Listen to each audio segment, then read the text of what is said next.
तो वास्तु के लिहाज से भारत कहाँ खड़ा दिखाई देता है? भारत का वास्तु बहुत बढ़िया वास्तु नहीं है। भारत का वास्तु बहुत बढ़िया वास्तु नहीं है। वास्तु के जो पैरामीटर्स हैं वो ये कहते हैं कि नॉर्थ आपका ओपन होना चाहिए, खुला होना चाहिए। भारत के वास्तु की बात करें तो यहाँ तो हमारे नॉर्थ में पहाड़ है सर। चाइना आज हमसे बहुत आगे है। चाइना आज हमसे बहुत आगे है। अगर आपकी नजर में भारत का वास्तु खराब है तो क्या देश का बंटवारा वो इसी वजह से? यस।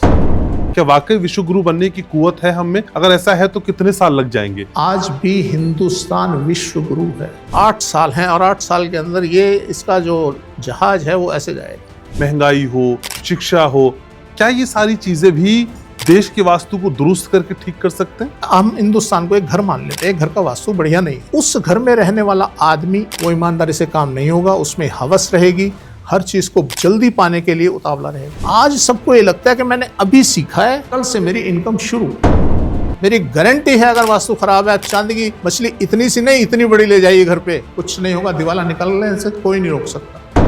मतलब मूर्खता की कोई हद होती है कि झाड़ू लक्ष्मी है जी, कि झाड़ू लक्ष्मी है जी। यार ये लक्ष्मी ना हो गई, आपकी नौकर बन के रह गई है। तो हिंदुस्तान यहाँ जाएगा कि झाड़ू मंदिर में रख के उसकी पूजा करेगा। सर एस्ट्रोलॉजर हूँ, बेवकूफ नहीं हूँ, सब जानता हूँ किसने क्या किया है। तो आप सर ना झाड़ू मानते हैं और ना इस तरह के रिचुअल मानते हैं, ना माँ लक्ष्मी को मानते हैं। लक्ष्मी जो है स्वरूप है, ये कोई देवी देवता नहीं है। उनकी बात क्यों ना माने और आपकी बात क्यों माने? आज अगर हिंदू कौम जिंदा है तो सिर्फ सिख धर्म की वजह से। किस दिशा में अगर आपसे बड़ा घर बन जाए जो आपको नुकसान पहुंचा देता है? प्लॉट में आप कोशिश करेंगे आपका जो नॉर्थ है वहाँ पार्क हो। घर की मेन एंट्रेंस का रंग कैसा हो दरवाजे पर? एक तो वुडन कलर जो है ये आप रख सकते हैं, एक व्हाइट रख सकते हैं। सोलर पैनल घर की छत पे लगाना ठीक होता है सर? आपकी एनर्जी छत में से नहीं आ रही। हमारा साउथ ऊंचा होना चाहिए, ऊंचा होना चाहिए।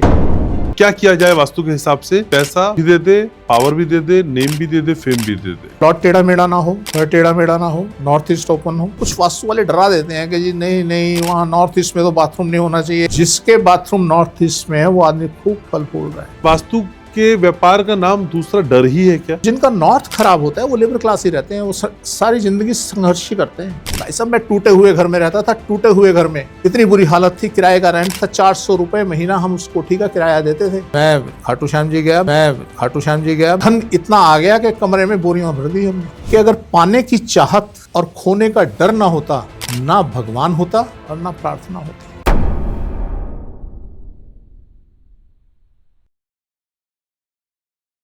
वास्तुशास्त्र कोई जादू नहीं है, एक कोड है। और ऐसा कोड जो आपकी जिंदगी की मुश्किलों को डिकोड करता है। घर की 4 दीवारें इस कोड के इस्तेमाल के बाद दीवारें नहीं रहती हैं, वो घर बन जाता है जहां आप सुख, समृद्धि, सफलता की बात करते हैं। नमस्कार, आप देखना शुरू कर चुके हैं घनश्याम उपाध्याय शो। आपके साथ मैं हूं घनश्याम उपाध्याय। तो चलिए इस शो को और शानदार बनाने की कोशिश करते हैं। हमेशा की तरह मेरे साथ जुड़ रहे हैं world famous vastu expert doctor Mahesh Gupta. Doctor Mahesh, कैसे हैं आप? बढ़िया जी। तो सर आज क्या करेंगे खास? जो करवाओगे तो जो होगा वो सब हो जाएगा जी। ठीक है सर। वास्तु को अगर मैं भारत के लिहाज से समझूं और भारत के वास्तु की बात करूं तो वास्तु के लिहाज से भारत कहाँ खड़ा दिखाई देता है? देखिए सर, अगर हम बात करें वास्तु की जी तो भारत का वास्तु बहुत बढ़िया वास्तु नहीं है। वास्तु के जो पैरामीटर्स हैं वो ये कहते हैं कि नॉर्थ आपका ओपन होना चाहिए, खुला होना चाहिए, डाउन होना चाहिए। जबकि अगर हम इंडिया के वास्तु की बात करें, भारत के वास्तु की बात करें तो यहाँ तो हमारे नॉर्थ में पहाड़ हैं सर। अब ये क्या करते हैं, लाइफ को हार्ड बना देते हैं। अच्छा, लाइफ को मुश्किल बना देते हैं। जब मुश्किल बना देते हैं तो डेफिनेटली जब आप संघर्ष में जीते हैं तो आपके पास ज्ञान तो आ ही जाता है। इजी लाइफ में ज्ञान कम होता है, अनुभव कम होते हैं। जब संघर्ष में लाइफ होती है तो नॉलेज आपके पास ज़्यादा होती है। ठीक बात है। तो इसलिए हिंदुस्तान के अंदर नॉलेज बहुत है और पूरे दुनिया को एक तरीके से अगर देखें तो हैंडल कर रहे हैं। अगर हम कंपैरिजन करें इंडिया का और चाइना का, चाइना आज हमसे बहुत आगे है। क्यों? अगर हम उसके वास्तु की परिकल्पना करें तो हम देखेंगे उसके साउथ में हम हैं, पहाड़ है। हमारा जो हिमालय रीजन है, जितना जो हमारा जो हिल्स हैं वो जी। सारे उसके साउथ में है, और उसके नॉर्थ में समुद्र है, ईस्ट में समुद्र है, नॉर्थ ईस्ट में समुद्र है। तो उसके यहाँ बड़ा अच्छा वास्तु जाना जाता है, जो पैरामीटर्स वास्तु बोलता है उसके हिसाब से तो उसका वास्तु सबसे बढ़िया है। और उसने भी बड़ी मुश्किलों का सामना करके आज इस मुकाम पे आया है। तो पहले बहुत हडल्स जब ये डेवलप हो रहा था, या पुराने समय की बात करें तो चाइना काफ़ी डिस्टर्ब रहा, पर आज वो बड़े उन्नत पोजीशन में और हमसे बेटर है। तो इसलिए हम कह सकते हैं कि अगर हम हिंदुस्तान के वास्तु को देखें तो ये बहुत बढ़िया वास्तु नहीं कहा जा सकता। तो सर, अगर आपकी नज़र में भारत का वास्तु खराब है या अच्छा नहीं है, तो क्या देश का बंटवारा या फिर समय समय पर जो तनाव की स्थितियां सांप्रदायिक स्तर पे या दूसरे स्तर पे होती हैं, वो इसी वजह से? यस यस, होता रहा है। देखिए ना, आज कट के कहाँ तक कहाँ पहुँच गया हिंदुस्तान। क्या हुआ करता था और क्या क्या रह गया। और अभी तो सुनने में आ रहा है कि कुछ सालों के बाद एक पीस जो है वो सदर्न रीजन से टूट के आएगा और हमारे साउथ में जुड़ जाएगा, और वहाँ पे हिल्स बन जाएंगे, और जैसे यहाँ बन रहे हैं। यहाँ आज भी हम अगर हिमालय को देखें तो वह समझ लीजिए साल भर में कुछ सेंटीमीटर, 1 सेंटीमीटर, 2 सेंटीमीटर वो बढ़ जाता है, कुछ भी जी, वो उठ जाता है, क्योंकि दबाव नॉर्थ की तरफ बना हुआ है। ऐसे ही जब हमारे पीछे जब एक टुकड़ा कहीं से आएगा किसी कंट्री का और आके जुड़ेगा हमारे सदर्न रीजन से, तो वहाँ पहाड़ बन जाएंगे और वहाँ का टेम्परेचर जो है वो डाउन चला जाएगा। तो इसलिए ये प्रक्रिया लाखों सालों में चलती रही है। लाखों साल पहले कहा जाता है कि हमारा जो हिंदुस्तान था ये ब्राज़ील के पास आसपास, अफ्रीका के आसपास था, वहाँ से कटकर इधर आया है। तो इसके पीछे बहुत बड़ी थ्योरी है कि कई लाख साल के बाद ये अर्थ का मैग्नेट जो है चेंज हो जाता है। तो ये मैग्नेट चेंज हो जाता है, और मैग्नेट जैसे चेंज होता है तो ये सारे जितने कॉन्टिनेंट्स हैं, जितने जो अर्थ के पार्ट हैं, ये शिफ्ट होने शुरू हो जाते हैं। ओह, जब अर्थ का मैग्नेट हमारा उल्टा था, आज हम जिसे नॉर्थ मानते हैं वो साउथ था, और जिसे साउथ मानते हैं नॉर्थ था, तो सारे उस साइड पे जा रहे थे। अब जब ये पलटा इस साइड पे, तो ये अब सब नॉर्थ की तरफ आने लगे। तो जब ऐसा होगा, कितने लाख साल के बाद होता है, क्या होता है वो अलग बात है, पर जब ऐसा होगा ये प्रक्रिया चलती रहेगी, कभी इधर जाएंगे कभी उधर आएंगे। ओके। तो ये चलती रहेगी। तो आज के हिसाब से अगर हम देखें तो हिंदुस्तान का जो वास्तु है बहुत बढ़िया वास्तु नहीं कहा जा सकता। तो सर, भारत को विश्व गुरु बनाने की बात कही जाती है, कहा जाता है कि विश्व में भारत शीर्ष पद पे पहुंच जाएगा, लेकिन आप वास्तु के जरिए लोगों की किस्मत का भविष्य बताते हैं। तो इस वास्तु के जरिए देश का भविष्य बताइए, क्या वाकई विश्व गुरु बनने की कुवत है हम में? अगर ऐसा है तो कितने साल लग जाएंगे? वास्तु क्या कहता है? देखिए सर, विश्व गुरु, मैंने अभी आपको क्या कहा कि हाँ, हम बुद्धिजीवी बहुत मिलेंगे आपको, क्योंकि यहाँ संघर्ष बहुत है, और ज्ञान जो है संघर्ष में ही छुपा हुआ रहता है, और संघर्ष से ही मिलता है। और दूसरी कंट्रीज़ के अंदर इतना संघर्ष नहीं है, वहाँ लगभग ईजी सी लाइफ है। अच्छा, वहाँ इतना संघर्ष नहीं है, बड़ी सारी चीज़ें गवर्नमेंट मुहैया करा देती है और सब चीज़ें हैं, वहाँ बहुत ईजी सी लाइफ है, एटलीस्ट जो वहाँ के नागरिक हैं उनके लिए। हम जाते हैं तो हमारे लिए हार्डनेस हो सकती है, पर वहाँ के जो असली नागरिक हैं उनके लिए इतनी हार्डनेस नहीं है। तो अब क्या होता है, हमारे यहाँ क्योंकि ज्ञान है, शुरू से रहा, जब से हम आप देख रहे हैं 10,000 साल 20,000 साल, तब से हमें ज्ञान ज्ञान ज्ञान ज्ञान के सिवा कुछ नहीं, संघर्ष है। हम सब ऐसे रहते हैं, हम सब ऐसे करते थे, ऋषि मुनि थे, आश्रम बना के जंगलों में रहना, ये करना वो करना, एक प्रक्रिया सी चली आई, और वो ज्ञान इतना बढ़ता चला गया कि उसकी सीमा नहीं रही। आज अगर हम हिंदुस्तान की बात करें, आज भी हिंदुस्तान विश्व गुरु है। जितने हमारे फंडामेंटल्स थे, जितने हमारे ज्ञान के स्रोत थे, सब यहाँ से लेकर चले गए। कुछ न्यूजीलैंड में पढ़े हैं, कुछ ब्रिटेन में पढ़े हैं, कुछ दूसरी कंट्रीज़ में पढ़े हैं, और लोग संस्कृत सिखा रहे हैं। दूसरी कंट्रियाँ जर्मनी संस्कृत सिखाती है। हमारे जितने ग्रंथ थे, हमारे जितनी नॉलेज थी, जो हमने बुक्स में इकट्ठी की थी, वो सब ले गए, और आज क्या कर रहे हैं, उन्हीं सिद्धांतों को दोबारा से प्रतिपादित करके और हमें बता रहे हैं कि जी ये ऐसे होता है। हमारा क्या कसूर रहा? सिर्फ इतना कसूर रहा, हमारे पास जो ज्ञान था हमने उसको अपने आप में ही छुपा के रखा, अपनी बुक्स तक सीमित रखा। आज ट्रेंड चेंज हो गया, आज ट्रेंड हो गया उसे कॉपीराइट कराने का। तब वो नहीं होता था, कोई था ही नहीं ना ऐसा कुछ, हम ही थे, हम थे। तो कभी हमने सोचा ही नहीं कि हमारी चीज़ें या हमें नॉलेज किसको कोई हमारी कहाँ ले जाएगा। जब हमारे नॉलेज है, हमने कुछ चीज़ डेवलप की है, हमने कोई चीज़ खोजी है, कहाँ ले जाएगा? पर आज ट्रेंड चेंज हो चुका है। आपने नोटिस किया होगा, जब मैंने एक बात कभी बोली थी 1 साल पहले किसी पॉडकास्ट में, आज सब वो बोलने लग गए। तो आज हमारे पास ये सिस्टम हम नहीं अडॉप्ट कर पाए ना कि हम इसको कॉपीराइट करा लें जी, कि ये सोच हमारी है, ये कंटेंट हमारा है। आज सब बोल रहे हैं और फिर कहते हैं हम, मुझे गलत ठहराया जाता है कि ये गलत बोल रहा है। भाई अगर मैं गलत बोल रहा हूँ तुम क्यों बोल रहे हो? तो इसी तरीके से आज जितनी कंट्रीज हैं हमें अल्टीमेटली हमें फॉलो करती हैं। हम आज भी विश्व गुरु हैं शुरू से ही, और विश्व गुरु बनने के लिए ज्ञान चाहिए सर, धन नहीं चाहिए। ओके, नॉलेज चाहिए। तो हम कभी भी बन सकते हैं। और यस, जो हिंदुस्तान है, अब ये आप समझ लीजिए कि अब इसके पास 8 साल हैं, और 8 साल के अंदर ये इसका जो जहाज है वो ऐसे जाएगा, और आने वाले 8 सालों के अंदर कुछ भी हो सकता है। विश्व गुरु भी बन सकता है, कुछ भी बन सकता है, कहीं भी खड़ा हो सकता है।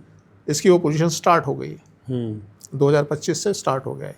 ठीक है सर, लोगों के जीवन को आप वास्तु के जरिए दुरुस्त करते हैं, सारी समस्या है, चाहे धन की हो, बच्चे होने की हो, घर की हो। लेकिन सर मैं बड़े लिहाज पे अगर मैं आपसे समझ रहा हूँ तो देश की बड़ी समस्याएं, चाहे बेरोजगारी हो, महंगाई हो, शिक्षा हो, क्या ये सारी चीजें भी देश के वास्तु को दुरुस्त करके ठीक कर सकते हैं?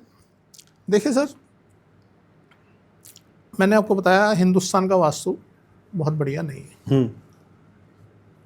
जब किसी चीज़ का वास्तु बढ़िया नहीं होता ना, हम हिंदुस्तान को एक घर मान लेते हैं, एक घर का वास्तु बढ़िया नहीं है। ठीक बात है। जब नहीं है तो उस घर में रहने वाला आदमी ईमानदार नहीं होगा, वो ईमानदारी से काम नहीं होगा, उसमें हवस रहेगी, हर चीज़ को जल्दी पाने के लिए उतावला रहेगा। जब ये चीज़ें उसके अंदर आ जाती हैं तो ऐसे के अंदर क्या होता है कि हम जिस रेशियो से ऊपर उठना चाहते हैं हम उठ ही नहीं पाते।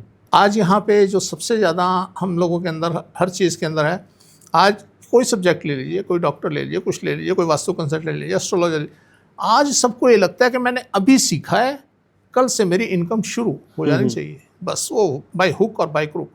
आज क्या क्या नहीं बिक रहा। आज यूट्यूब को ही ले लीजिए, हम भी यूट्यूब पे आ रहे हैं, क्या क्या नहीं बिक रहा। झाड़ू बिक रहा है और दुनिया भर की ऐसी चीज़ें जिनका कोई लेना देना नहीं है। अभी चांदी की मछली भी खूब बिकी है। चांदी की मछली कुछ नहीं होगा सर, जितना मर्जी खरीद लीजिए, कुछ नहीं होगा। मेरी गारंटी है, अगर वास्तु खराब है, आप चांदी की मछली इतनी सी नहीं इतनी बड़ी ले जाइए घर पे, कुछ नहीं होगा, दिवाला निकलने से कोई नहीं रोक सकता। अब मैं एक देख रहा था, एक रील के ऊपर वो समझा रहा था कि जी ये तो ये है और ये है, ये झाड़ू जो है लक्ष्मी होता है और ये होता है। अब लोग झाड़ू लक्ष्मी होता है, लोग धनतेरस पे झाड़ू खरीद रहे हैं। अब मुझे बताइए, आपने खरीदी? सर 2 सर मैंने चलिए सर आगे बढ़ते हैं। तो अब क्या करेंगे आप? आपने ली थी कि नहीं ली थी सर? नहीं सर, तो मैं मूर्ख नहीं हूँ सर, मेरा सब्जेक्ट है सर। मेरा सब्जेक्ट है, मैं मूर्खों की कतार में कैसे खड़ा हो जाऊंगा? झाड़ू लेना मूर्खता है आप कह रहे हैं? यस। जिसने धनतेरस में झाड़ू ली वो मूर्ख थे? मूर्ख थे। ओके। बताने वाले भी और लेने वाले भी। अच्छा। अब देखिए, आपने झाड़ू ली, क्या करेंगे? क्या करेंगे उसका? बताइए ना। यस बताइए। अच्छा, घर की सफाई करेंगे सर? सफाई करेंगे। झाड़ू लक्ष्मी है, आपने मान के ली धनतेरस वाले दिन हम लक्ष्मी को अपने घर ला रहे हैं। अब लक्ष्मी से क्या कर रहे हैं? जाले उतार रहे हैं, घर की सफाई कर रहे हैं, संडास में वही झाड़ू डाल रहे हैं। यार ये लक्ष्मी ना हो गई, आपकी नौकर बन के रह गई, ये तो आपकी जमादार बन के रह गई। ये लक्ष्मी है। आप क्या सोच रहे हैं, ये लक्ष्मी है या मेरे घर के खाना साफ करने वाली है? हद कर दी यार आप लोगों ने। मतलब मूर्खता की कोई हद होती है कि झाड़ू लक्ष्मी है जी। अरे भैया लक्ष्मी है, इसको मंदिर में सजाओ, इसकी पूजा करो, इसे झाड़ू मत लगाओ, सफाई मत करो। पर 99% लोग सर यही कहते हैं ना कि धनतेरस के दिन झाड़ू खरीदिए। कौन सा 99%? मैं तो नहीं कहता, मेरे जैसे मेरे 1% अरे सर मेरे जैसे करोड़ों लोग हैं। चलिए आप पहले तो ये बताइए कि हम हिंदू कितने हैं इस संसार के अंदर? विश्व की बात कर रहे हैं? विश्व की बात कर रहे हैं। सर आपने बताया था पिछली बार आंकड़ा मुझको, शायद 8 से 10%।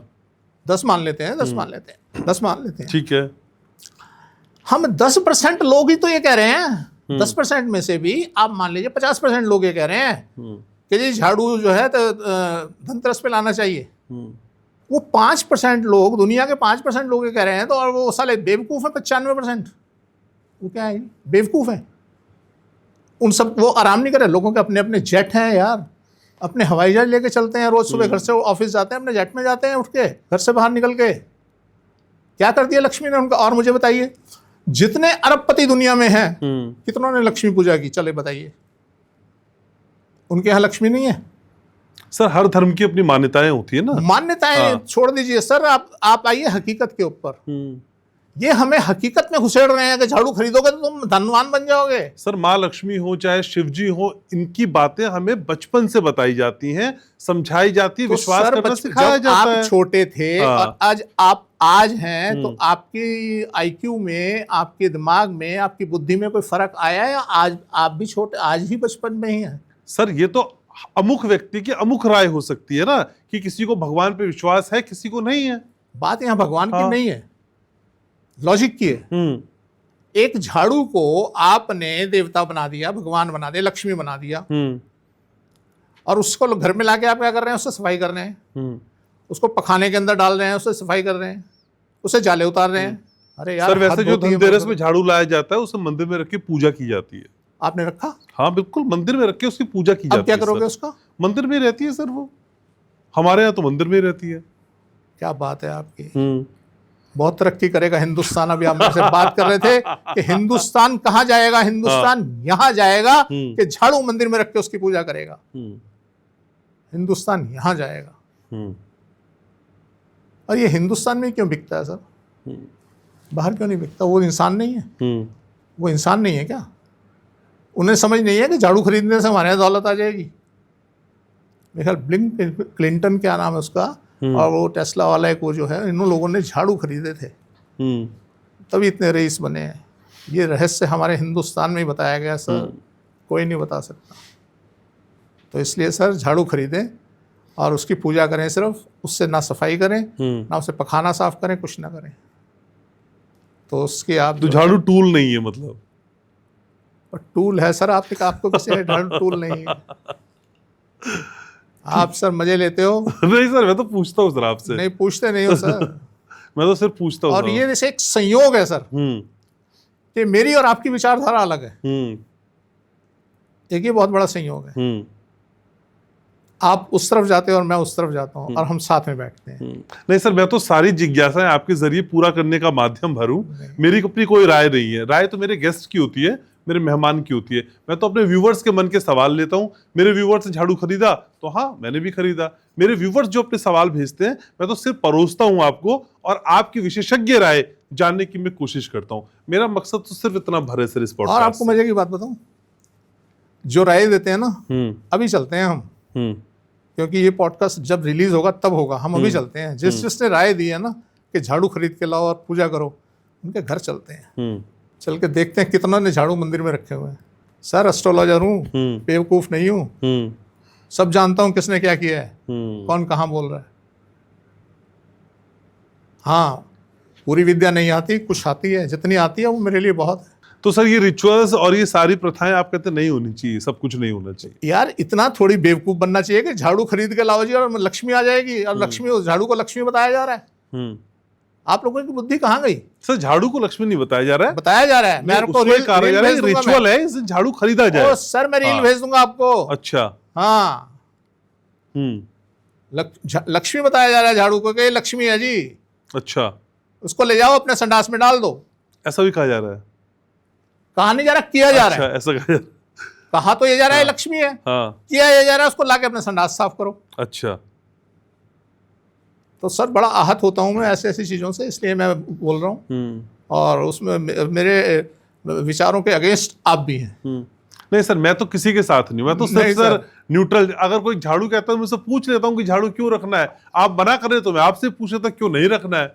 पर आपने अपनी बुद्धि तो इस्तेमाल नहीं की ना। आप सर मैं तो सिर्फ सूत्रधार हूँ सर। नहीं सर, मैं तो सिर्फ इस कार्यक्रम आप झाड़ू लाए या नहीं? यस नहीं सर, ये देखिए, मेरा काम सवाल करने का है और मैं सवाल कर रहा हूँ। नहीं सर, ऐसा कुछ नहीं। आप अगर गलत बात करेंगे तो मैं टोकने का। सर मैं तो सिर्फ आपकी क्रिया पे प्रतिक्रिया भर है, और ये विषय चैलेंज कर रहा हूँ कि जिसने झाड़ू की राय दी है, सबके घर में चलते हैं। और मजे की बात, 50% लोगों ने झाड़ू ही नहीं खरीदी होगी। नहीं खरीदी होगी। यस, अच्छा। जिन्होंने राय दी है। और चलते हैं ना उनके घर, देखते हैं जरा नया झाड़ू कि उनके घर में किसके घर में पड़ा है। आओ बैठते हैं गाड़ी में। तो सर ये बकवासबाजियां जो हैं, तो आप सर ना झाड़ू मानते हैं और ना इस तरह के रिचुअल मानते हैं, ना माँ लक्ष्मी को मानते हैं, ये मैं समझूं सर? देखिए सर, मैंने कई बार ये बात की है कि ये सब चीजें जो लक्ष्मी जो है स्वरूप है, ये कोई देवी देवता नहीं है, स्वरूप है। क्या होता है जब हमें किसी को कोई माध्यम चाहिए होता है, एक त्राटक क्रिया होती है, मैंने बताया था कि उसके ऊपर एक बिंदु दीवार पे लगा दिया जाता है, उसको माध्यम बना के और उसको देखना होता है। हमें माध्यम मिल गया ना, अब हमें लक्ष्मी की जरूरत है, धन की जरूरत है। हम कैसे सोचें, अपने दिमाग को कैसे कंसंट्रेट करें कि हमें लक्ष्मी की जरूरत है। हमने एक चित्र बनाया, लक्ष्मी बनाई, उसके अंदर घड़े से धन बिखेरते हुए और उसकी परिकल्पना करते हैं। यस, ये काम करती है सर। तो ये स्वरूप को मानते हैं आप? यस, आप काम कीजिए। मैंने अभी दिवाली पे अपनी ग्रीटिंग्स बनाई है, उसमें मैंने लक्ष्मी को दिखाया है कि लक्ष्मी निकली और निकल के वो ढूंढ रही है कि किसके घर जाऊं, किसके घर जाऊं। वो उसके घर जाती है जिस घर को वास्तु ग्लोबल ने बनाया है। तो ये रील का मैंने निर्माण किया, उसमें लक्ष्मी को दिखाया है। यस, वो है, वो स्वरूप है, वो काम करेगा। सर आपको नहीं लगता कि इस तरह से हम अपनी राय थोपने का काम भी करते हैं? आप अगर किसी को स्वरूप मान के कह रहे हैं कि इसकी पूजा करिए, ये लक्ष्मी का स्वरूप है, लेकिन कोई कह रहा है कि झाड़ू भी उन्हीं का प्रतीक मात्र है, उसको रखने से पूजा कर लें और उसको रखने से लक्ष्मी प्राप्ति होगी। सर उनकी बात क्यों ना माने और आपकी बात क्यों माने? मेरी बात क्यों इसलिए माने कि वो लक्ष्मी दिख रही है। झाड़ू तो साक्षात दिख रहा है सर। मैं लक्ष्मी के चित्र को फाड़ के सफाई नहीं कर रहा सर, आप झाड़ू से सफाई कर रहे हैं। वो चित्र भी तो कभी हटेगा वहां से। हाँ, जब हटेगा, जब हटेगा। हाँ, तो क्या होता है उसके बाद उसका? ऐसे तो इंसान भी हटता है, उसको आग में जला दिया जाता है। उसके बाद क्या और होता मैं है? अक्सर लोगों को राय देता हूँ, अपने क्लाइंट्स को राय देता हूँ, जब आपका ऐसा चित्र खराब हो जाए उसका दाह संस्कार कीजिए। अच्छा, आपको पता है मैं सिख धर्म को बहुत उन्नत मानता हूँ। हाँ, आपने कई बार कहा है। और मैं उस धर्म का मतलब आप समझ लीजिए कि मैं उनका ऋणी हूँ। हर हिंदू उनका ऋणी है। आज अगर हिंदू कौम जिंदा है तो सिर्फ सिख धर्म की वजह से। वो क्या करते हैं, उनके जब ग्रंथ साहब जो होते हैं ना, जब वो खंडित हो जाते हैं, तो यहाँ दिल्ली के अंदर एक गुरुद्वारा है मजनू टीला, वहाँ पे उनको रखने की जगह बनाई गई है। अच्छा, वहाँ रख दिए जाते हैं। वहाँ से ट्रक भर के वो अमृतसर जाते हैं। अमृतसर में एक कुंड बना हुआ है जिसमें उनका दाह संस्कार किया जाता है। सर कितना बढ़िया सिस्टम है यार। जब हम अपने आप को, अपने शरीर को हम दाह संस्कार कर सकते हैं, जला सकते हैं, तो उस चित्र को क्यों नहीं? आप जलाइए। अगर आपकी मूर्ति मिट्टी की है तो यस, उसको गड्ढे में डाल दीजिए, गलने दीजिए। मूर्ति खंडित हो गई तो उसको गड्ढे में डालिए ना, गलने दीजिए। और ये जो फाइबर की और केमिकल की सब बनी हुई मूर्तियां, इन्हें मत लाइए घर में। अगर लाते हैं तो तोड़ दीजिए, इनको फेंक दीजिए। तो सर किसी दिन हम एक काम कर सकते हैं जी, इसी पॉडकास्ट में आप भी रहेंगे जी, और मैं किसी एस्ट्रोलॉजर को भी बुलाता हूँ जी, जो अपने तर्क रखेगा, क्योंकि मैं आपसे किसी तरह का तर्क कुतर्क नहीं कर सकता। मैं सिर्फ सूत्रधार भरूं, अपनी बात जो कह रहे हैं लाने वो ज्यादा अच्छे से पुश करते। तो ये ऑफर, ये चैलेंज डॉक्टर महेश गुप्ता स्वीकार करते हैं जी। ये चैलेंज स्वीकार है आपको? जी बिल्कुल स्वीकार है। ठीक है, तो सर किसी दिन एक खास पॉडकास्ट करेंगे जिसमें आप भी रहेंगे और किसी फेमस आप ही के टक्कर की एक एस्ट्रोलॉजर को बुलाएंगे। मुझसे बड़े नहीं सर, वास्तु में तो आपसे बड़ा कोई है नहीं, तो आप ही के हिसाब से मुझे लगता है कि वास्तु में आपसे बड़ा कोई नहीं है, तो आप ही के टक्कर का एक एस्ट्रोलॉजर लाते हैं, तो फिर इस बात को आगे बढ़ाते हैं कि आपको मैं बता दूं, मैं बहुत बड़ा एस्ट्रोलॉजर नहीं हूँ। मेरे को एस्ट्रोलॉजी का उतना ज्ञान है जितनी मुझे जरूरत है। नहीं सर, आप व्यवहारिक ज्ञान तो रखते हैं? व्यवहारिक ज्ञान तो रखते हैं। तो हमारे दर्शक बताते हैं सर, व्यवहारिक ज्ञान तो रखते हैं। इसीलिए जो आप मुझे कहते हैं आप मजे लेते हैं, मजे नहीं लेता। मैं चाहता हूँ 2-4 पॉइंट और पूछ के आपके साथ कुछ और बातें निकल के आए। तो सर एक दिन हम इसी पॉडकास्ट को ऐसे ही कंटिन्यू करेंगे। बिल्कुल बिल्कुल। तो सर आज बहुत सारी बातें हमारी अलग अलग हुई है, तो लेकिन हमारी रिसर्च टीम काम भी करती है, कुछ सवाल भी निकालती है। सर उन सवालों को ले लेते हैं, नहीं तो वो झाड़ू मुझ पे फेर देंगे सर। ठीक है, तो सर क्या टूटी हुई चीजें हमारे घर में जो भी हैं वो हमारे वास्तु पर असर डालती हैं? जी। कैसे? मान लीजिए एक फिगर, आपने कोई खिलौना लिया जी और वो टूट गया। अब जब एनर्जी चल रही है तो वो एनर्जी आपके घर में जब एंटर कर रही है तो उसने देखा ये फिगर तो कोई फिगर है पर वो इनकम्प्लीट है। अच्छा। उसका एक पार्ट नहीं है, हाथ नहीं है, कुछ नहीं है, सिर नहीं है, कुछ भी। हाँ। और वो एनर्जी वहाँ पे डिस्टर्ब होनी शुरू हो जाती है और वो आपको वही डिस्टर्ब एनर्जी आपको मिलती है। आपने चित्र लगाया, आपने जब चित्र लगाया, अब क्या होता है, चित्र लगाओ या कोई टूटी हुई चीज़ हो, आपके दिमाग में रोज़ खटकती रहेगी, आपकी मानसिकता को बदल देगी। आप खुंदक खाने लगेंगे, झुंझलाहट में रहेंगे, किसी से सीधे मुँह बात नहीं करेंगे। आप लगाइए ना अपने यहाँ कोई एक चित्र लगाइए, उसको फाड़ दीजिए और लगा दीजिए दीवार पे, एक पीस निकाल दीजिए, देखिए आप क्या हालत होती है आपकी। तो इसलिए ये एनर्जी और हमारी जो मानसिकता है उसको चेंज कर देती है। घर में जितनी टूटी फूटी चीज़ें हो निकाल के फेंक दो, और जो चीज़ आपको साल में एक बार यूज़ करनी है, 2 साल में एक बार फेंक दो, मत बंधो। हम क्या करते हैं, अपना वास्तु क्रिएट करते हैं, सामान खरीदते हैं, उसके गुलाम बन जाते हैं। सही बात है। अब वो सामान आपको हैंडल कर रहा है तो आप निकाल दो ना सर, उसको छोड़ दो, निकाल दो सर। तो हमें टूटी फूटी चीज़ें घर में नहीं रखनी चाहिए। लेकिन कई बार सर हम जब घर बनाते हैं तब उस समय तो हमने आसपास की चीजें देख ली होती हैं, क्योंकि आप कहते हैं आसपास की चीजों का बहुत फर्क पड़ता है, उस तो देख ली होती है। लेकिन हमारे घर बनाने के बाद कोई बगल में, मतलब या फिर हमारे उत्तर में या दक्षिण में कहीं भी एक बड़ा घर हमसे बन जाता है सर, तो किस दिशा में अगर आपसे बड़ा घर बन जाए जो आपको नुकसान पहुंचा देता है? अगर नॉर्थ में बिल्कुल चिपक के बन गया है तो नुकसान ज़्यादा दे सकता है, अगर थोड़ी दूरी पे बना है कम नुकसान देगा, और दूरी पे बना है और कम नुकसान देगा। इसलिए अगर आप प्लॉट खरीदते हैं जब जी, तो प्लॉट में आप कोशिश करें, ये देखें कि आपका जो नॉर्थ है वहाँ पार्क हो, और आपके साउथ में भी अगर पार्क हो या रोड हो तो ज़्यादा बेहतर रहेगा। पर सर इतना कस्टमाइज होकर चीजें कहाँ मिल पाती हैं? नहीं मिल पाती, मुझे मालूम है नहीं मिल पाती, पर मिलती हैं।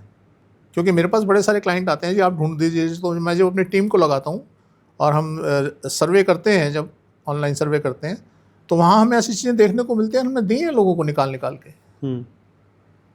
क्योंकि साउथ में पार्क होगा कभी बिल्डिंग नहीं बनेगी, बिल्डिंग नहीं बनेगी बेसमेंट नहीं बनेगी।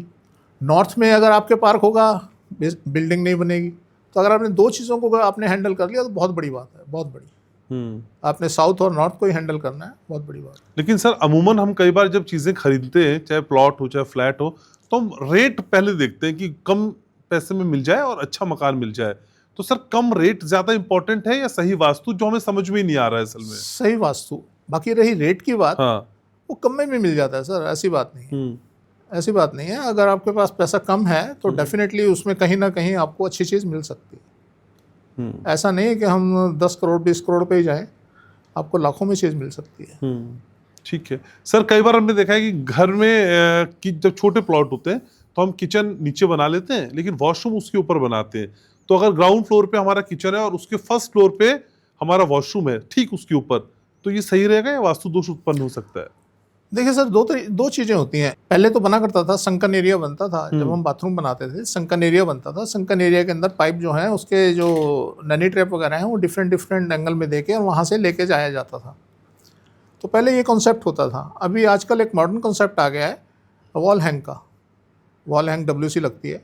जब वॉल हैंग WC लगती है तो आप बाहर की वॉल पे अगर WC लगा लेते हैं तो वहीं WC से बाहर से ही आपका जो वेस्ट पाइप है वो बाहर निकल जाएगा, आपके नीचे नहीं आएगा। तो अगर ऐसी स्थिति है और आपने किचन के ऊपर बना दिया तो कोई ऐसा इशू नहीं है।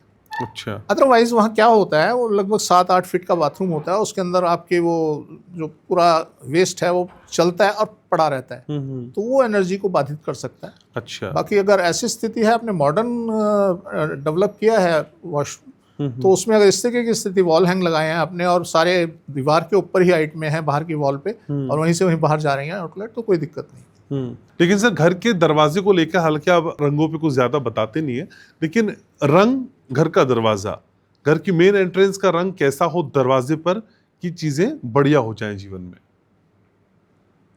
वैसे तो देखिए हमें घर के हिसाब से ही रखना पड़ेगा, जो भी हमारा बाहर का एक्सटीरियर का कलर है उसके हिसाब से मेन डोर रखना पड़ेगा।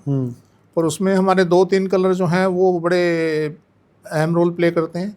एक तो वुडन कलर जो है ये आप रख सकते हैं, एक वाइट रख सकते हैं, और एक अगर आप ग्रीन या सिल्वर रख लें वो बेटर है। तो ये 3 कलर जो हैं आपका एंट्रेंस डोर किसी भी डायरेक्शन में हो तो ये आपके लिए फलदायी हो सकता है। सर कई बार हमने देखा है कि घर की छतों पे हम सोलर पैनल लगाने लगे हैं। सोलर पैनल घर की छत पे लगाना ठीक होता है सर? हाँ, लगाया जा सकता है। जो एनर्जी आ रही है असल में वो तो वो ऑब्जर्व कर ले रही है। नहीं सर, नहीं, आपकी एनर्जी छत में से नहीं आ रही, आपकी एनर्जी साइडों से आ रही है। हमारी जो अर्थ की जो एनर्जी है वो एनर्जी हमारी आती है अर्थ के अंदर से। हमारी जो कॉस्मोस की एनर्जी है, जो ब्रह्मांड की ऊर्जाएं हैं, वो आती हैं ऊपर से। अब हमारा जो अर्थ है मूवमेंट में है, वेस्ट टू ईस्ट मूव कर रहा है। वो मूव कर रहा है तो क्या होता है, जब आप किसी भी, आप जैसे गाड़ी में जा रहे हैं, टू व्हीलर पे जा रहे हैं, कुछ भी जा रहे हैं, तो हवा आपके ऐसे नहीं लगती, आपके ऐसे लगती है। आप जिधर भी जा रहे हैं तो वो टेढ़ी लगेगी। तो इसलिए हम कहते हैं कि नॉर्थ में अगर विंडो है, आपके नॉर्थ के अंदर बालकनी है, वो आपके लिए फलदायी है वहाँ, क्योंकि एनर्जी तो उस साइड से आनी है, ईस्ट से आनी है, ऊपर से छत से नहीं आने। आप छत पे लगाइए ना सोलर पैनल जितने मर्जी। लेकिन छत को आप साउथ भी कहते हैं ना सर? यस, कोई बात नहीं, लगाइए आप। तो साउथ में सोलर पैनल छत आपको एक चीज और बताएं जी, जब सोलर पैनल इंस्टॉल किया जाता है ना, तो जो टेक्नीशियन होता है वो घूम फिर के आके साउथ पे खड़ा हो जाता है आपके छत पे। अच्छा। कहते हैं जी यहाँ लगेगा। क्यों लगेगा? क्योंकि साउथ में जो हमारा सन होता है दिन में, वो सीधा होता है। अब मान लीजिए ईस्ट में भी लगाया आपने, तो भी वो साउथ की तरफ फेस कर देते हैं सोलर पैनल का। तो साउथ में ही रिकमेंड करते हैं वो लोग पैनल लगाने का। अगर आप ईस्ट में भी लगाते हैं तो भी वो साउथ की तरफ फेस करते हैं। अब आप क्या करेंगे, जब पैनल लगाएंगे तो उसमें लगभग 4-5 फीट ऊपर उठ जाएगा। हमारा साउथ ऊंचा होना चाहिए, ये एक वास्तुशास्त्र का सिद्धांत है। जब साउथ ऊंचा होना चाहिए तो यस लगाइए ना साउथ में, कोई प्रॉब्लम नहीं है। और उसमें कोई ऐसी खास मशीनरी नहीं होती, उसके अंदर सिर्फ वायरिंग होती है। हाँ, पैनल होता है, उसको कनेक्ट कर दिया जाता है नीचे आपका कहीं भी, या तो आप गवर्नमेंट को वापस दे रहे हैं और या आप नीचे स्टोर कर रहे हैं। तो जो आप जहाँ स्टोर करें वो ईस्ट में बना लीजिए, वो स्टोर ईस्ट में बनाइए। जहाँ आपकी बैटरी रखी हो वो ईस्ट में बनाएं, पैनल लगाएं ऊपर, जहाँ मर्जी लगा दें, कोई दिक्कत नहीं। और सेम विद टावर सर, जो मोबाइल टावर्स ऊपर लग जाते हैं उसमें भी कोई इशू नहीं है? वैसे तो नहीं लगाने चाहिए। अच्छा। उसके अंदर तो आपकी जो रेडिएशन जो होती है ना जी, वो बड़ी खतरनाक होती है, आपको नहीं लगाना चाहिए। लेकिन वास्तु के हिसाब से कोई दिक्कत नहीं? नहीं, दिक्कत है ना जी। अच्छा। तो सबसे पहले तो रेडिएशन वो ठीक है छोड़ते हैं, और दूसरा ये है कि आप पता नहीं कौन सी साइड पे लगा दें। उसको भी लगाना है तो साउथ में लगाएं। अब साउथ में लगाएंगे उसमें रेडिएशन होगी, आपके ऊपर और ज़्यादा असर करेगी, इसलिए उसको नहीं लगाना चाहिए। ठीक है सर। वास्तु के जरिए पैसा कैसे आता है कई बार आप बता चुके हैं, लेकिन सर पैसे के साथ फेम भी चाहिए, नाम भी चाहिए और पावर भी चाहिए। तो क्या किया जाए वास्तु के हिसाब से कि पैसा भी दे दे, पावर भी दे दे, नेम भी दे दे, फेम भी दे दे? सर वही है, आपका ईस्ट ओपन होना चाहिए, नॉर्थ ओपन होना चाहिए। अगर आपका नॉर्थ ईस्ट ओपन है, आपको दोनों सब कुछ मिलेगा, जो आप नहीं भी चाहते वो भी मिलेगा। आप भूल जाएंगे सब कुछ अगर ऐसा है। प्लॉट टेढ़ा मेढ़ा ना हो, घर टेढ़ा मेढ़ा ना हो, नॉर्थ ईस्ट ओपन हो, इतना ही बहुत है, आपको सब कुछ मिलेगा। लेकिन सर सोशल मीडिया के इस दौर में पॉपुलैरिटी सबको चाहिए, वायरल होने का एक नया ट्रेंड है कि वायरल करनी है अपनी रील या अपना पॉडकास्ट या अपना शॉर्ट। सर इसके लिए भी वास्तु कुछ बताता है? हाँ बिल्कुल बताता है। अभी हमने एक जगह पे, उनका नॉर्थ भी बंद था। अच्छा। और उनके साउथ में भी शायद टैंक वैंक बने हुए थे, कुछ इस तरीके की समस्याएं थी। तो हमने वहाँ पे उनके नॉर्थ में एनर्जी पिट बनवाए। तो एनर्जी पिट बनने के बाद आज हम उनको देख रहे हैं, वो किसी लेवल पे पहुँच चुके हैं और अच्छी पोजीशन पे हैं, उनके फेमस भी हो चुके हैं और लोग उन्हें जानने लगे हैं और उठ गए हैं धीरे धीरे। अभी मेरे ख्याल से बात 6 महीने भी नहीं हुए। एनर्जी पिट क्या होती है सर? सर वही मैं जो नॉर्थ में बताता हूँ कि आप एक पिट बनाएं, अच्छा। गड्ढा करें और उसमें ड्रम दबा दें, तो उसे हम एनर्जी पिट बोलते हैं। तो सर हर स्थिति में एनर्जी पिट बनाए जाने की गुंजाइश होती है? Yes yes. और नहीं अगर वहाँ कहीं स्पेस है जो जहाँ बनाया जाए फिर? वैसे तो होता ही है, 99% होता ही है। हाँ। पर अगर नहीं भी हो तो भी आप रूम तो होगा ही कोई ना कोई, रूम में बना लें। रूम में बनवाते हैं हम लोगों के। अच्छा। और उन्हें बड़े अच्छे रिजल्ट मिलते हैं, बड़े अच्छे। आज तक ऐसा कोई आया नहीं संदेश हमारे पास कि जी मैंने वो किया था और कोई रिजल्ट नहीं आया। डेफिनेटली आएगा। कोई ताकत रोकने वाली पैदा नहीं हुई। आपने जब एक चीज़ को चाल दे दी, आपने गाड़ी स्टार्ट की और एक रास्ते पे डाल दी, अल्टीमेटली तो पहुंचेगी, जब तक एक्सीडेंट बीच में ना हो, अल्टीमेटली पहुंचेगी। और फिर ये सड़क तो ऐसी है खाली है। हाँ, वो बात दूसरी है, जब अगर नॉर्थ खाली था, हमने पिट बनवाई और नॉर्थ में आके दोबारा बिल्डिंग बन गई कोई, तब थोड़ा सा असर जरूर आएगा, अदरवाइज तो मतलब ही नहीं रुकने का, आदमी बढ़ता ही चला जाएगा। सर, आप जब वास्तु की बातें करते हैं तो आप बताते हैं कि भाई जो प्लॉट से घर बनाते हैं उसका वास्तु अलग है, मल्टी स्टोरीज का अलग वास्तु है। तो ऐसे जो कमर्शियल दुकानें हैं, कमर्शियल कॉम्प्लेक्स है, उनका वास्तु अलग है, या घर वाले में से या मल्टी स्टोरी वाले वास्तु में से हम कोई डाल सकते हैं वहाँ? हम अपने आप अपना प्लॉट लिया और हाँ। उसके ऊपर हमने कमर्शियल कॉम्प्लेक्स बनाया। जी। एक मल्टी स्टोरी में जो कमर्शियल कॉम्प्लेक्स बने होते हैं, मॉल्स बने हैं और सब बने हैं, वास्तु तो दोनों का एक सा ही होता है। अच्छा। बनाने का ढंग है। जब आप अपने लिए बनाएंगे तो आप उसमें प्रॉफिट देखेंगे कि यस, मुझे लंबे टाइम तक प्रॉफिट हो। और जब एक मॉल बनता है, बिल्डर बनाता है, तो बिल्डर कहता है मेरा माल बिके, ऐसी तैसी में जाए खड़े होके सब। तो उसकी जो विचारधारा होती है बिल्कुल अलग होती है। तो इसलिए उसका वास्तु अलग हो जाता है। अब आपको एक चीज़ बताता हूँ, आप किसी मॉल में, किसी भी मॉल में जाइए, आप उसका वॉशरूम ढूंढना शुरू कर दीजिए, वॉशरूम देखिए कहाँ है। जिसका वॉशरूम साउथ में है, आप देखेंगे वो मॉल लगभग फेल सा है। अब आप उसके वॉशरूम में घुस जाइए, सीटें टूटी हुई, पानी भरा हुआ, सब टूटा फूटा में सब मिलेगा। और जिसके वॉशरूम नॉर्थ में है, आप देखिए जाके अपने कभी, आप अब आपको बता रहा हूँ तो आप ट्राई कीजिए, जाते तो बहुत बार होंगे आप, अब आप थोड़ा ध्यान रखें। नॉर्थ में या ईस्ट में जिसके बाथरूम है, बड़ा फल फूल रहा है, बड़ा फर्स्ट क्लास चल रहा है। तो ये जो चीज़ है ना जी, ये कुछ वास्तु वाले डरा देते हैं कि जी नहीं नहीं, वहाँ नॉर्थ ईस्ट में तो बाथरूम नहीं होना चाहिए, वहाँ ऐसा नहीं होना चाहिए। जिसके बाथरूम नॉर्थ ईस्ट में है वो आदमी खूब फल फूल रहा है, और वो मॉल भी आपका बढ़िया चल रहा है, आप देखिए जाके। अब क्योंकि हर मॉल के अंदर बेसमेंट होती है, उसका एक इफेक्ट जो है वो नेगेटिव पॉजिटिव वो आता है। पर सर, वो मॉल भी चल रहे हैं जहाँ बेसमेंट है, ऐसा तो नहीं है? वो भी चल रहे हैं। मैं तो मना करूँ, मैंने कभी कहा, मैंने कहा उसका इम्पैक्ट अलग लगाता है।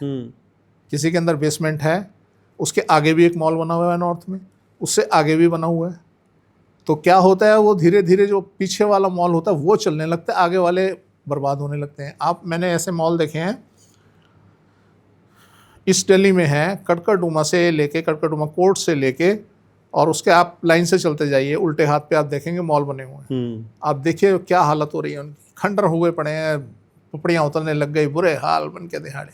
अभी मेरे क्लाइंट थे, तो मैंने उनको बोला, मैंने कहा आप इसको बेच दो। का बहुत बड़ा एक बैंक्वेट हॉल था। तो कहते जी क्यों, ये तो हम तो बहुत बढ़िया चल रहे हैं। मैंने कहा जी आप झूठ बोल रहे हो, बहुत बढ़िया चल रहे हो। आप अपनी आत्मा से बताओ, अपने दिल पे हाथ रख के बढ़िया चल रहे हो। फिर जब उन्होंने सोचा, कहते हैं हाँ गुप्ता जी कुछ तो है। अल्टीमेटली उन्होंने बेच दिया सर। अच्छा बिक गया उनका। तो इसलिए सर ऐसा नहीं होता, ये वास्तु के जो पैरामीटर्स हैं ये काम करेंगे ही, किसी पे ज़्यादा किसी पे कम। उसमें बड़ी सारी चीज़ें और हो जाती हैं, आपका भाग्य हो जाता है, मॉल का ओनर हो जाता है, लोकेशन हो जाती है। कई मॉल हमारे हिसाब से बड़े बेकार होते हैं पर वो चल रहे होते हैं। नोएडा में है एक बहुत बड़ा मॉल है, तो वहाँ भी देखेंगे, वहाँ 50% ऑक्यूपेंसी है, पुराना मॉल हो गया, उसके बावजूद भी वहाँ अंदर जाओ तो वाइब्स जो हैं बड़ी बेकार वाइब्स आती हैं, और दुकानदार खाली बैठे हैं। और आपको अक्सर मॉल्स ये दुकानदार खाली बैठे मिलेंगे, जितनी बड़ी बड़ी दुकानें हैं तो वहाँ आपको खाली बैठे मिलेंगे। तो इसलिए वास्तु पीछा नहीं छोड़ता सर, आप जहाँ भी चले जाइए। तो सर, मॉल्स के अंदर आने वाली भीड़ इस बात की गारंटी है कि वहाँ मौजूद शोरूम में चलेंगे? ऐसा तो नहीं होता? नहीं, ऐसा कुछ नहीं। भीड़ किसी और वजह से आ रही है। आपके आसपास का सिनेरियो क्या है, किस लेवल के लोग रहते हैं, आज हम क्या करते हैं, हमें अगर आपको भी या मुझे भी कोई चीज़ चाहिए, हम सोचेंगे यार फटाफट निपटे, मेरे पड़ोस में जो है अगर मैंने जाना है। अदरवाइज तो आज कॉन्सेप्ट चेंज हो चुका है, हम लोग आते जाते नहीं हैं, हमने सिर्फ फ़ोन उठाया, चीज़ हमारे घर पे आ जाती है। अगर हमने जाना है तो हम सोचेंगे यार आसपास चलते हैं, वहाँ चलते हैं जहाँ थोड़ा खुशनुमा हो, जहाँ माहौल अच्छा हो, एयर कंडीशनिंग हो। तो हम इसलिए स्मॉल कॉन्सेप्ट को थोड़ा सा पसंद करते हैं, वहाँ जाते हैं, तो वहाँ भीड़ होती है। ठीक है सर, वास्तु में आपने बोला कि वे वास्तु वाले कई बार डराते भी हैं जी। सर, वास्तु के व्यापार का नाम दूसरा डर ही है क्या? क्योंकि जितना डराएंगे उतना क्लाइंट आएगा। एक जुमला है, मैं अक्सर बोलता हूँ कि अगर पाने की चाहत और खोने का डर ना होता, ना भगवान होता और ना प्रार्थना होती। ये दो डर आप अपने जीवन से निकाल दीजिए, मेरे को कुछ नहीं चाहिए और मेरा कुछ खोने का मुझे डर नहीं है। आप मुझे बताइए किसको याद करोगे? किसको याद करोगे? कुछ आपके पास रह गया किसी को कहने का कि भाई मुझे दे दे, मुझे बचा ले? कुछ नहीं, खत्म। सही बात है। तो इसलिए ये जितना विज्ञान है वास्तु का, एस्ट्रोलॉजी का, ये सारा डर का ही विज्ञान है। अच्छा। इसमें डरा के ही लोगों को जो है अपनी तरफ खींचा जाता है। मैं क्यों नहीं डराता जी? मैं क्यों नहीं किसी को लौंग इलायची बेचता? मैं क्यों नहीं किसी को कहता तो धनिया ले दिवाली के दिन? अरे यार मैं बोरियां भर ली धनिये की, अब तो लक्ष्मी बुरा हाल हो जाएगा मेरे को। भाई साहब मैं टूटे हुए घर में रहता था, टूटे हुए घर में दरवाजे में चिटकनी तक नहीं थी, इतनी बुरी हालत थी। किराए का रेंट था 400 रुपये महीना, हम उस कोठी का किराया देते थे। अच्छा। और धन इतना आ गया कि कमरे में बोरियां भर दी हमने। मैं झाड़ू नहीं लाया था खरीद के। तो इसलिए सर ये डराने का विज्ञान जो है ना, ये डिफरेंट विज्ञान है और ये विज्ञान काम करता है। मैं डराता नहीं, इसलिए मैं चलता नहीं। तो लोगों की साइकोलॉजी के साथ खेला जा रहा है क्या सर? बिल्कुल खेला जा रहा है। लोग अपने आप को हाजिर करते हैं ना, यस हमारे साथ खेलो। ये हिंदुस्तान है सर, यहाँ पे तो एक ढूंढो मिलते हैं हजारों, तो इसलिए ये हिंदुस्तान है। यहाँ भेड़ चाल है। किसी ने एक बताया कि झाड़ू, तो यस झाड़ू ही झाड़ू। अब उसके आपके यहाँ धन आए ना आए, जो झाड़ू बनाने वाला है ना सर, उसके घर ट्रक भर के धन जरूर पहुंच गया होगा। लेकिन सर लोगों को आसान लगता है ना, जैसे आप कोई बोले भाई 1 लाख रुपया दे दो या 2 लाख रुपया दे दो, दूसरा कह रहा है भाई 5 रुपए का धनिया ले आओ, 2 रुपए की फिटकरी ले आओ, 2 रुपए का लौंग ले आओ, चल जाए तो चल जाए, तो कोई बात नहीं। उसने 2-4 रुपए के अंदर उसको अरबपति बना दिया, फिटकरी वाले को और लौंग वाले को और इसको और उसको, और खुद बेवकूफ बन गया। उसका कुछ नहीं होगा। मुझे एक सज्जन मिले, गोल्ड का काम करते थे। अरे गुप्ता जी, मेरे तो खाटू श्याम जी ने मेरा तो भाग्य बदल दिया। मैंने कहा अच्छा जी कैसे? कहते जी मैं खाटू श्याम जी गया, मैं बिल्कुल बर्बाद था, और मैं खाटू श्याम जी गया तो मैं उनसे बोला कि भाई मुझे घर चाहिए। तो जहाँ मैं किराए पे रहता था वही शख्स मेरे पास आया और आके मुझे बोला कि जी वो यार मैं ये घर बेच रहा हूँ, तुमने लेना तुम ले लो, तुम्हें मैं पेमेंट की कुछ टाइम दे दूँगा। वो मुझे बोल गया, मैंने धीरे धीरे उसको पेमेंट देनी शुरू कर दी और वो घर मेरे को मिल गया। मैंने कहा 93 की बात थी? कहते हैं हाँ जी। मैंने कहा देखो तुम्हारे खाटू श्याम जी ने मुझे बता दिया कि 93 में इस आदमी के साथ ऐसा हुआ। कहता जी ऐसे ही दुकान का हुआ, मेरे को दुकान नहीं मिल रही थी, मैं बहुत धक्के खा रहा था, मैं खाटू श्याम जी गया, मैंने उनको बोला कि जी मुझे दुकान चाहिए। तो आया, मैं वहाँ से आके मैं किसी के पास गया और मुझे उसने दुकान, इमीडिएटली मैंने दुकान देखी, बातचीत की और बात तय हो गई और मेरे को दुकान भी मिल गई। मैंने कहा 95 की बात है? कहता हाँ जी। मैंने महीना तक बताया उसको कि इस महीने में ऐसा ऐसा हुआ है। तो सर यहाँ तो आप अंधविश्वास से अगर फैला रहे हैं और बेच रहे हैं तो इससे आपसे बढ़िया बिजनेस तो कोई कर ही नहीं रहा। आप आज अंधविश्वास बेचिए ना, खूब बिकता है, जितना मर्जी बेचिए। आप उसमें झाड़ू बेचिए, बिकवा दीजिए, आप उसमें और कुछ चीज़ें, धनिया बिकवा दीजिए, आप उसमें और कुछ बिकवाइए ना। हर एक को पता है यार बड़ा आसान है, 20-30-50 रुपये खर्च होने हैं ना, मेरे 100 रुपये खर्च होने हैं, हो जाएगा। अब और देखिए भला होगा लोगों का, कैसे होगा?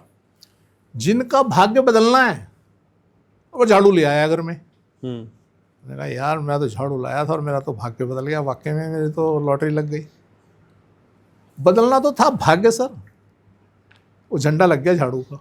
ऐसे ही हमारे साथ भी होता है, बदलना किसी का भाग्य होता है, हम पहुंच जाते हैं, हम कुछ चेंज कराते हैं और वो कामयाब हो जाते हैं। हमारे साथ भी होता है, सबके साथ होता है। तो ये ऐसा ही ये जो गेम है अंधविश्वास की गेम है, और जो बढ़िया बेच सके, मैं अच्छा सेल्समैन नहीं हूँ, जो बढ़िया बेच सके इस अंधविश्वास को, वो विनर है। लेकिन ठीक है सर, एस्ट्रोलॉजी में अगर कोई धनिया, झाड़ू या कुछ और बेच रहा है तो वास्तु में भी लोग क्रिस्टल और Yes, दुनिया भर की चीजें yes, बेचते हैं और वो yes, बिक रही हैं। yes. और वो कंपैरेटिवली महंगी है सर वास्तु वाली चीजें तो। और बिल्कुल बिल्कुल, एक है कनॉट प्लेस में, हाँ, वो पिरामिड बेचते हैं, तो उनका पैकेज ही 5 लाख से शुरू होता है। बताइए, झाड़ू तो आ गई 20 रुपए में। हाँ, तो मैंने उनसे पूछा, मैंने कहा कुछ होता है? कहते जी हो या ना हो हमें क्या पता। अब क्या करते हैं, आपने कोठी बनानी है, पूरे की पूरी लैंड खुदवाई, 10-10 फीट खुदवाई, नीचे सारे में पिरामिड बिछा दिए प्लास्टिक के, और बिछा के उसके ऊपर दोबारा मिट्टी डाल के फाउंडेशन बना के शूट कर दिए, लो जी आपका प्लॉट बढ़िया हो गया जी। तो करवा रहे हैं लोग। तो जिसके पास पैसा सब सोचते हैं कि ठीक है करवा देते हैं। तो अपने बस के नहीं है सर, ना हम इसमें जिए, ना हमें पता, ना हम करते हैं। लेकिन सर आपके नाम पे एक शख्स वो बेच रहा था ब्रेसलेट। हाँ सर, मैं आपको फिर कहूँगा कि एक बार दोबारा से उस वीडियो को डलवा दें, क्योंकि अभी भी मेरे पास बड़े सारे मैसेज आते हैं कि ब्रेसलेट हमें वो दे दीजिए। वो जब तक मुझे नहीं देंगे ना 1-2 ब्रेसलेट, तब तक वो चलती रहेगी वीडियो। सर मैं आपको 1000 दे दूंगा, आप पूरे शरीर में बांध लेना। नमस्कार दोस्तों, मैं महेश गुप्ता वास्तु ग्लोबल से बोल रहा हूँ।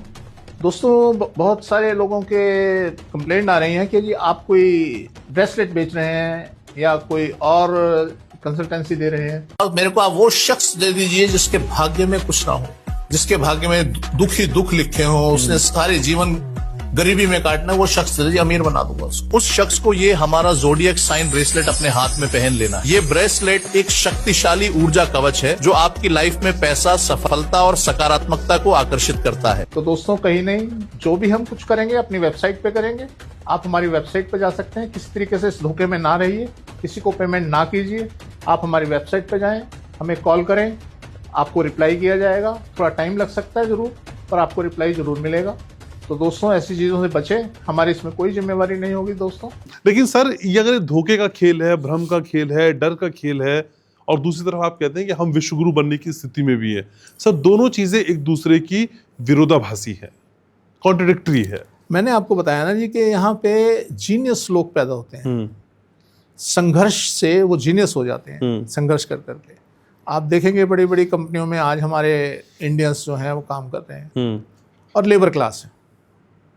ऐसे कुछ नहीं कि बहुत बड़े मालिक बन गए, बाहर जाके बहुत हाई लेवल पे पहुंच गए, कुछ लेबर क्लास है। तो जिनका नॉर्थ खराब होता है वो लेबर क्लास ही रहते हैं। वो सारी जिंदगी संघर्ष ही करते हैं, संघर्ष करते रहते, संघर्ष संघर्ष और संघर्ष। यही हाल हमारी रहेगी। अब क्योंकि हम दिमाग से हम धक्के खा खा के हम इतना कुछ सीख जाते हैं, तो इसलिए हमारे पास वो अनुभव होगा जो शायद दूसरे लोगों के पास नहीं होगा। इसलिए हम विश्वगुरु बनेंगे, झाड़ू से नहीं बनेंगे। झाड़ू से नहीं बनेंगे सर। आज तो झाड़ू वाला पॉडकास्ट हो गया सर पूरा। ठीक है सर, इस पॉडकास्ट को यहीं समेटते हैं, और जो लोगों की जिंदगी में दुख के झाड़ू लग रहे हैं वो ना लगे, हम तो ये उम्मीद करते हैं। जी। आप आते रहेंगे, हम बात करते रहेंगे, और आपकी बेबाकी ही आपकी यूएसपी है। और वास्तु ग्लोबल या फिर डॉक्टर महेश गुप्ता किसी तरह का कोई ब्रेसलेट नहीं बेचते हैं, मैं इस प्लेटफॉर्म पर भी बता दूं। वास्तु ग्लोबल में तो हम ये बातें करते रहते हैं। Thank you so very much sir. अगली मुलाकात आपके साथ ड्यू रही। तो आज के इस पॉडकास्ट को यहीं समेटना, इसी उम्मीद के साथ, इसी विश्वास के साथ कि डॉक्टर महेश गुप्ता की बातें कुछ कड़वी हो सकती हैं, लेकिन अक्सर जो दवाई कड़वी होती है वही असर भी करती है। लाइक करिएगा, शेयर करिएगा, सब्सक्राइब करिएगा, और याद रखिएगा, मैं आपसे बहुत प्यार करता हूँ।